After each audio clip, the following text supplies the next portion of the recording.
Good morning. This is Kaoru Okumura and Jennifer Lindsay. Today we are going to present a Power BI and some bonus tips on Excel. So we have 60 members. Welcome. And today we are talking not InfoPass nor Forms Viewer. Okay. So today's topic includes some Power BI tips, especially for beginners, including what is Power BI, some component with 2 samples. And then we are going to give some bonus tips from Jen. And at the beginning, let me start some polls and launching the poll. Oh. So, I am asking, have you ever used the Power BI? About half is no, and 30% said yes, just tried, and 15% people said yes, I have created my reports. Okay, thank you. And how about the next one? So you know your Power BI account? So there are 2 types of account, the free account and pro account. Yes. We have some people who has the pro account. That is great. About 25% of people seems to have a pro account, and 25 has the free account, and others I don't know or I don't have. Okay, thank you very much. So now I know some graphics. Okay, so then what is Power BI? This would be most difficult part. Many says that yes, this is visualization, which means that creating a report from data. But I like the phrase that from data to insights.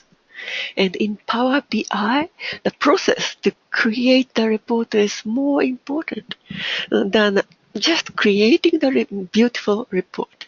So you are going to handle the data and you think, what would be the best way to show the beautiful report? And that is also the way to find out some insights. So, and share that with others. So this is a great tool. I really enjoy that one. I have been working with our clients to provide a Power BI solution for almost a year, and with few clients, and they really like it. But Power BI is not for everything. For example, not for action, not for update or workflows. So in that case, please consider Power Apps or Flows. And especially for beginner, this is not something easy to learn up. So I also start just trying to use it, but it was not so effective. So I start taking some class, like an Udemy, provide a very reasonable class, especially they are having a sale right now. So spending about 4 or 5 hours to taking that kind of class first really helped me learn up. And so that's another kind of overview of component and steps. It's a little bit complex. So Power BI Desktop is the key component. So we start from Power BI Desktop, this one. So this do almost everything. However, for data set and for data manipulation, we sometimes need to go what is called Power Query Editor to edit queries or edit data, and tricky tricky thing is we have to use different language to define something. DAX language for Power BI Desktop and M languages for Power Query. And once we prepare everything, we are going to publish it to cloud, which is called Power BI Services. And the feature of Power BI Services is really similar to Power BI Desktop. This is almost desktop version, online version, but online version cannot handle data very well. On the other hand, to share it, we have to use Power BI services, and also sharing is forced by services, and automatic update is another thing we have to do at Power BI services. Okay, and still they're very active product. They have every month update, and I think YouTube channel of Power BI really helps me to be updated. So I'd like to jump in the first sample. This is from our customer's case. They are collecting customer feedback, having 10 questions, some free comments. So this is a really basic one, but I'd like to show you how to create Power BI from the scratch using this one. So the data source is Excel. There are 2 sheets, customer feedback and this style, and also the text of the question. So let me try to create this from the scratch. So new Power BI desktop is completely empty one. So what I should do first is I'm going to grab the URL. So now I put this Excel in our SharePoint site. So completely new, nothing here. So we start from get data, and Excel is the top, but in case we put it on the SharePoint, I have to select web here and paste it, no space. Even if I have one space here, I will fail. So it's really straightforward. I can select 2 sheets and just load it.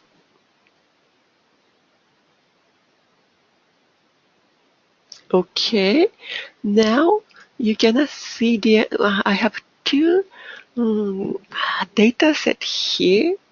One is questions and one is customer feedback. But some of them are not so perfect. For example, the first column is not recognized as a header. So I am going to click Edit Queries and this switch to Power Query Editor. So the first thing to do is in the questionnaire, I am going to select Use First Row as headers. Good.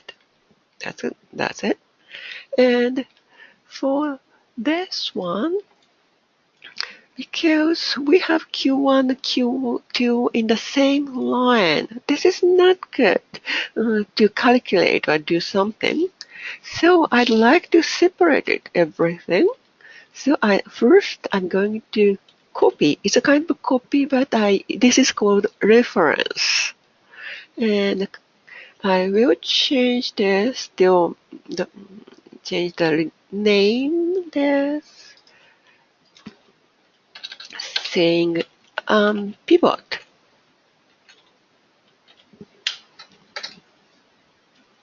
And select these queries, questionnaires from 1 to 10.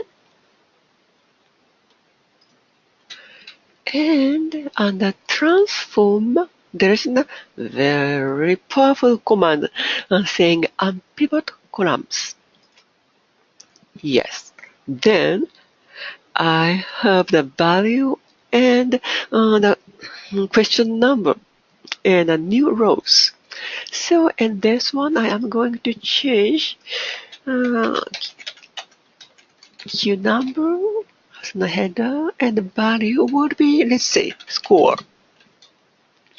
And because we've already have these information, submit data and a free comment in another table, we do not need this one. So I select choose columns and only select ID, Q number, and score. And then that's sufficient. So the last thing I'd like to do is set the data type. We need to set data type in Power Query Editor. We cannot do that in desktop. So let me set submit data. Maybe date would be good enough. Replace current. Okay. Then click close and apply, which means that we are going to go back to Power BI desktop mode. Now we have 3 data sets, and just for your information, there are 3 buttons here. This is data, and we are going to set relationship here. So on queries and customer feedback and pivot. So ID of customer feedback should be connected. ID of the customer feedback and pivot. And also Q number should be connected. And let me just adjust this direction for both. Okay, now I am ready to create the chart and visualization. This portion is the area to choose the chart or visualization component. Oh, not this one. Let me start with column chart. Then I am going to put ID number for access and score for value. But the number seems too big. That's because score is added. So I'm going to select average for the score. Okay, quick. So this is the average of each question. But I'd like to see the trend of each year. So on the table, I'm going to select customer feedback because this has submitted date here. So I am going to add year by modeling and a new column. So this is adding a new column, year, based on submitted date and year. I am now using DAX language. For this kind of thing, it's really quick to add. So now I have year, and to do filter, we need what is called slicer here. Not this one. I have to unselect the first chart and select year we just created. Well, that would be good, but in general, I prefer drop-down selection, something like this. So we can select each year and the chart is updated. Okay, that's good. But the next thing maybe you'd like to do is see the trend. Maybe monthly trend would be good. So I'd like to create the chart for each month. So let me pick. Do I have the text here? No, it's a little bit complicated. Let me copy the text or language from my documentation. By the way, I've created the step-by-step guide and going to send this to you as a portion of the package. So, design visualization, prepare dataset.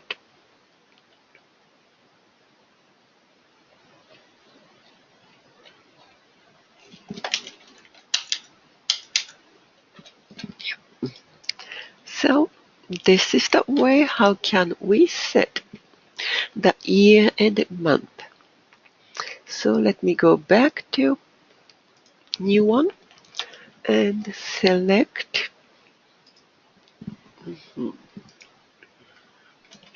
the customer feedback. Okay. And on this one, and on the add new column again, and I'm going to paste.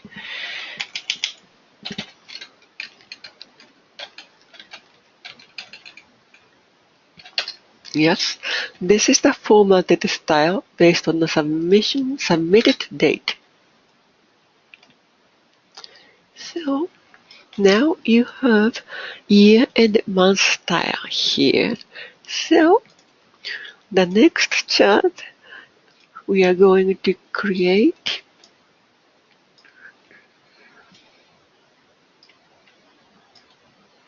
based on month, then score as value and adjust because this is sum, take an average. So we can see the trend of each month. And when you'd like to see the trend only on Q1, you can just click here. Then this dark green shows the Q1's trend, now Q2 and Q3. So this is interactiveness that Power BI support. And we also would like to see what is the question for Q5. So on this chart, quick, there's a feature called Tool Tips. So we are going to add question text to Tool Tips for this one. Then now you can read the questionnaire. And Q6 is actually the associates or knowledgeable or not. And we can easily change that name because this take the first question, but every question should be the same. So I can just rename this question so that you can see the questions here. So this is about the sample 1. Let me go back to my slide. And so we checked how to import Excel and some trick on Power BI. So, and also, I haven't gone this way. So, and once we finish the preparation, we're going to publish it and share it. So, from here, I am going to publish this. Now, I have to save it first. And I have many workplaces. Let's select webinar.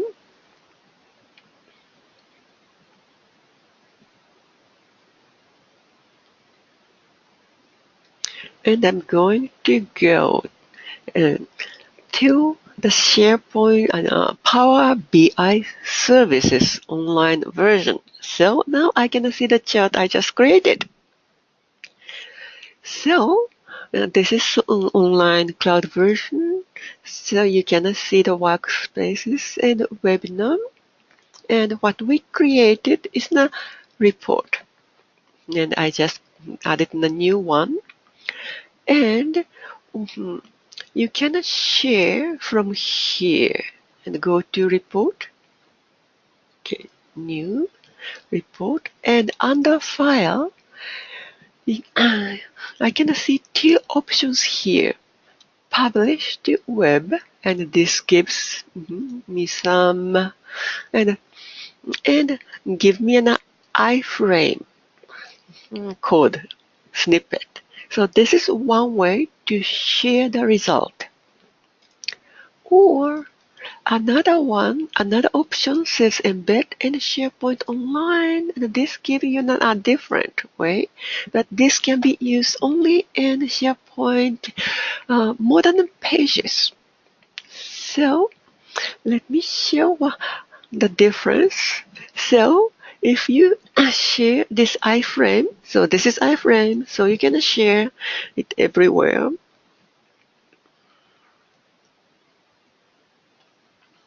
And as you know, iframe is not so ideal. We have to adjust height and width exactly. So you may see some leftover or some weird space. And if you have a tab in Power BI, you cannot see the tab here. So another option is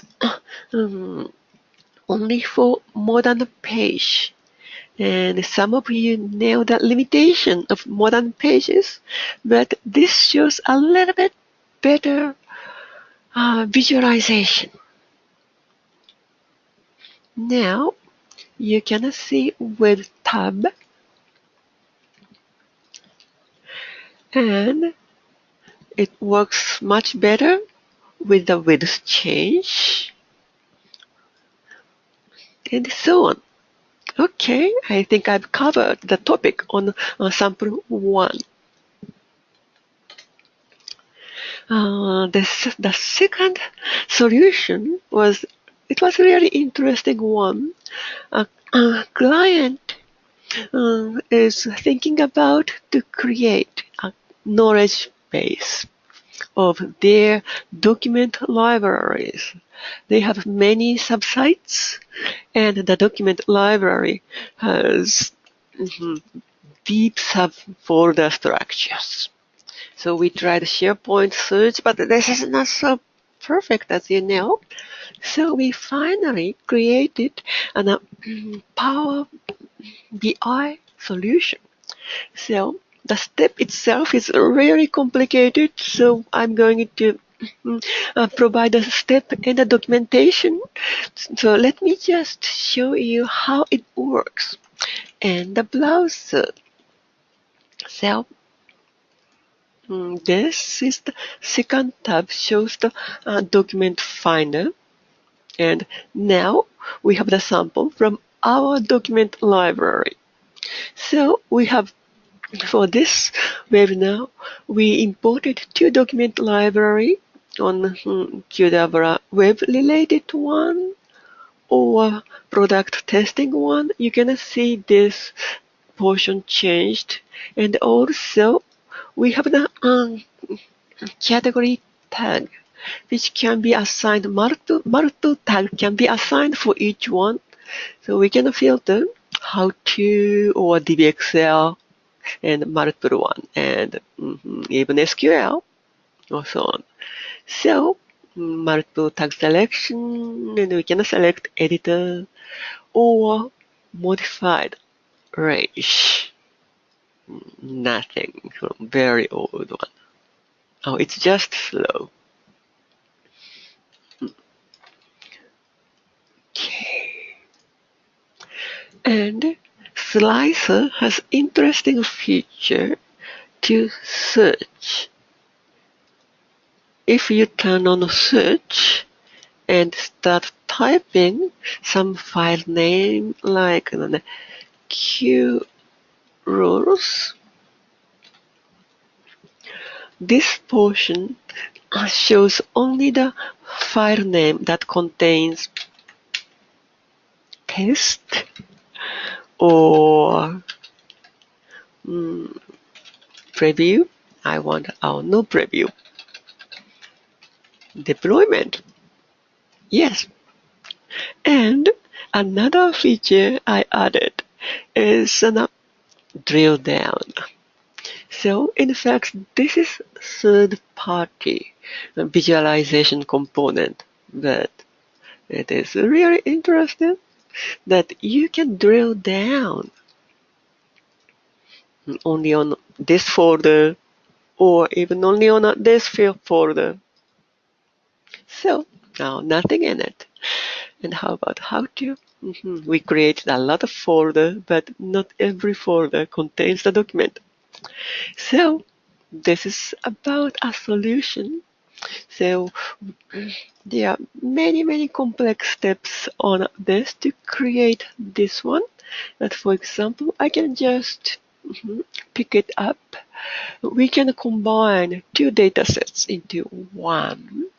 Well, we can split columns by delimiter. We use this to see the folder structure.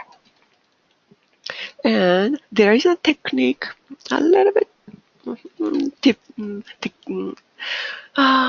difficult to find a technique to show link in URL. And Slicer is great for search. And also, let me just show how to set up the automatic update. So we need to go to the Power BI Online. And when we go to dataset, there is a way to. So this is refresh. And this mark shows how to schedule refresh. So you may need to set some dataset credential. This is just not web SharePoint, so it's all right. Then you're going to set scheduled refresh here. Maybe daily, 6 a.m. daily. Okay, I think I've covered my topic, and let me hand off to Jen on the bonus point demonstration.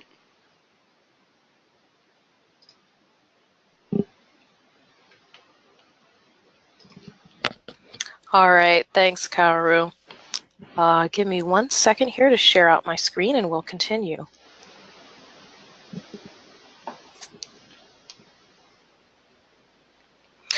Okay, so we're going to go over a nifty technique that's available in Excel 2016. If you're still on an earlier version of Excel and you need to manipulate relational data in Excel, you may want to think about upgrading to 2016 after you see what I'm about to show you here. So as the demo that I've built, I have two tables sitting in a SQL Express database. One of them is a list of managers or supervisors. I've got some manager information here, as well as branch information. And my other table has a list of employees, as well as their information and the ID of the manager that they're associated with. So what I want to do in Excel is combine these two. I'd like to associate the employees with their associated branch, but the branch information is only available in the other table, in the supervisors table. So what I'm going to do, switching over to Excel now, this is Excel 2016, is I'm going to do something that would be easily available and has been easily available in SQL for many years now. It's called a join, where I'm going to basically combine these two tables. And what I do here is on the data tab on the ribbon at the top, I would go to get data. And obviously you have many choices to get your data from. In my case, I'm going to get it from a SQL Server database.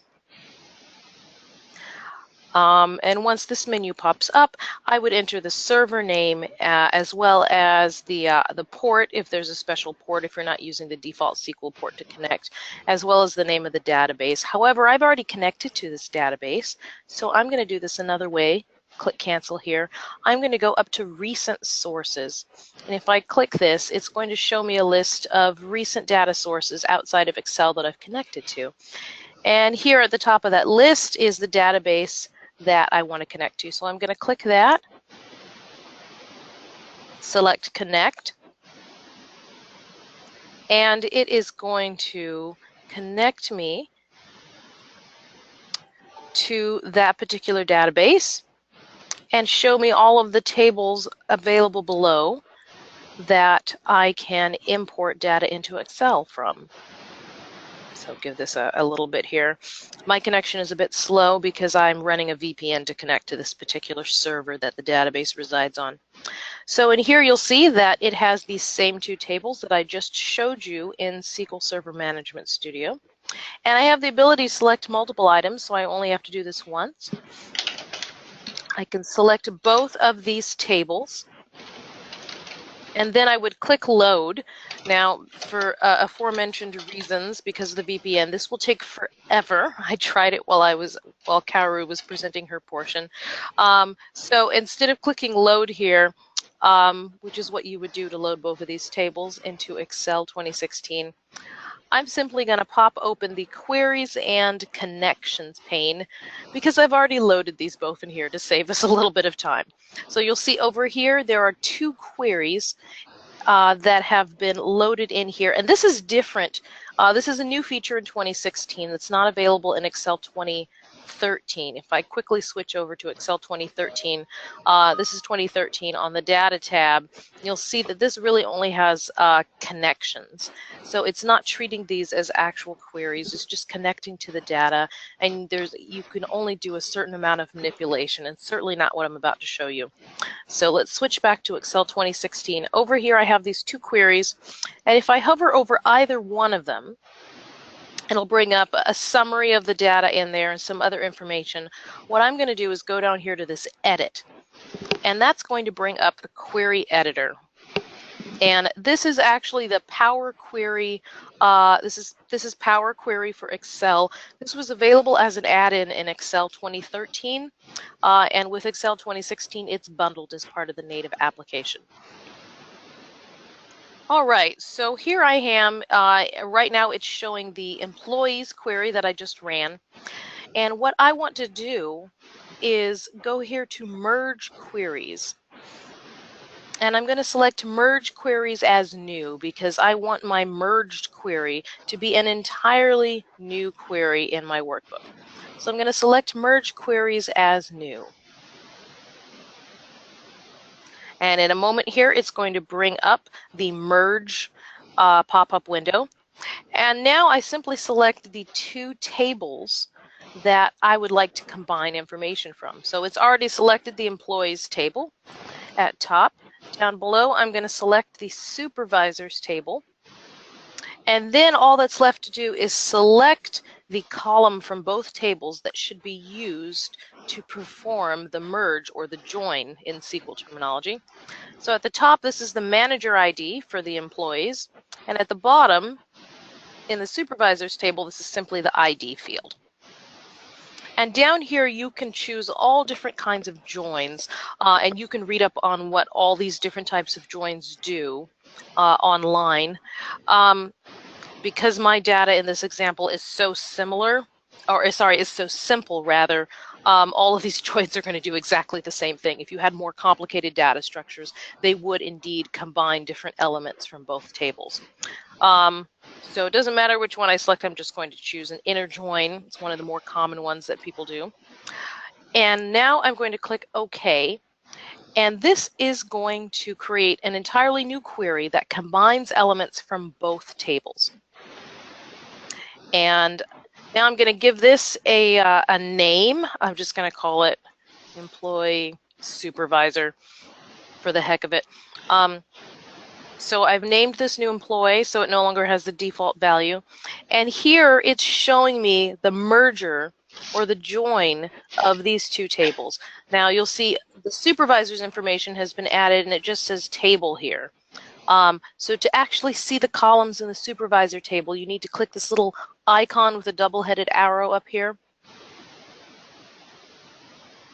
And this will allow you to either expand or aggregate all of the different columns in the supervisors table as joined to the employees table. I'm going to expand all of these just for the heck of it. And look over here. There is an applied steps pane off here to the right. This shows you all of the different data manipulation steps that you're doing to this merged, this joined query in order. So the first step is obviously source. That's the definition of which tables to combine. And now once I click OK here, you're going to see another step down here that said, I just expanded the supervisor's data.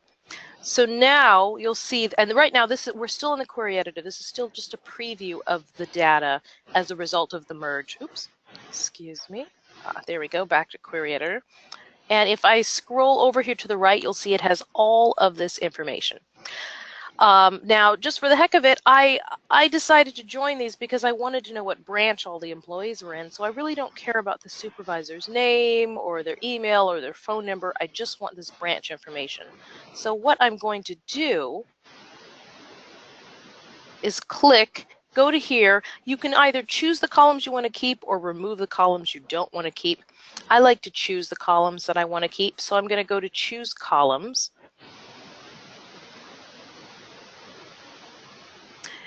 And I am going to deselect all the columns I don't care about.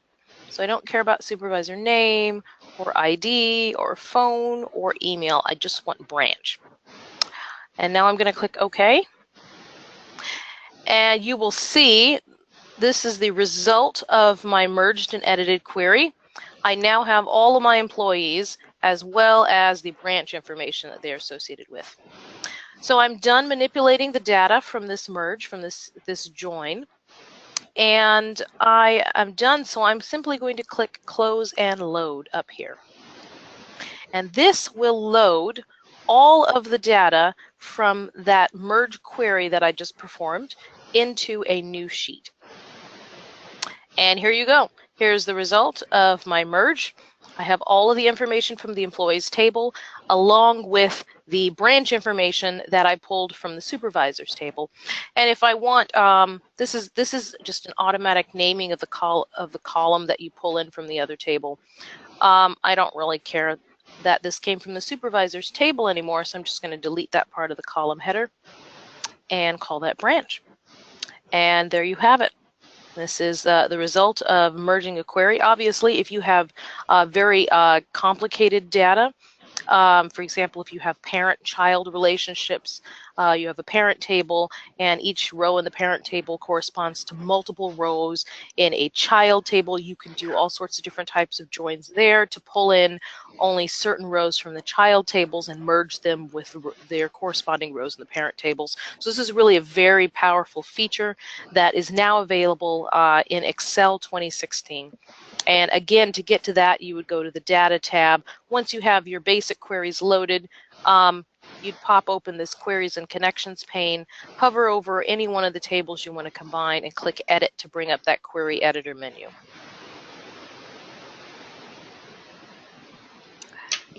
And that is my portion of the presentation. Karu, I will hand presentation back over to you. All right, thank you very much, Jen, for that portion. Okay, let me share my screen right now. And okay, just one quick note on adopting Power BI. So after this webinar, I'm going to add the Power BI file in the package. However, it's similar to InfoPath. It does not work, just clicking it, because this contains the data connection information. So you may need to go dive in to the source code like thing, and this is called Advanced Editor. So let me show that one with a little bit. So when you go to the Edit Queries, and now you know the Empower Query Editor, and the one Jen showed it is really similar. and there is a tab saying button saying Advanced Editor. So this is a kind of source code. So you can edit here if you understand what is ongoing. And for example, this is something related to data connection of the location.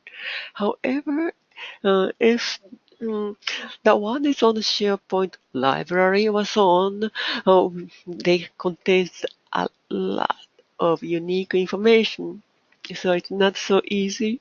So I'd recommend you to create a new data source, then merge the source in Advanced Editor. Okay, so it's question time. Do you have any question? Please type in the chat windows. So we have a little bit more time to answer your questions.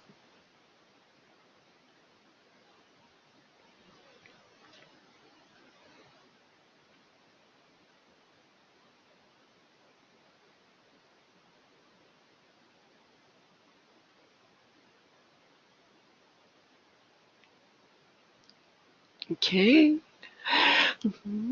Well, I cannot see any answer. Oh, I cannot see here.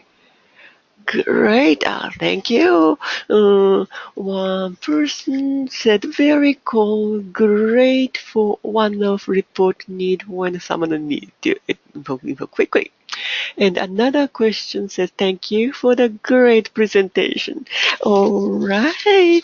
Thank you very much for joining today's webinar. We really appreciate it. And also, we are having Forms Viewer free training after this. And I hope some of you going to join the free training of Forms Viewer. In fact, we are going to have another Forms Viewer free training on not next month, in the May. So if you are not joining this one, please check our website and thinking about to join that next Forms Viewer free training.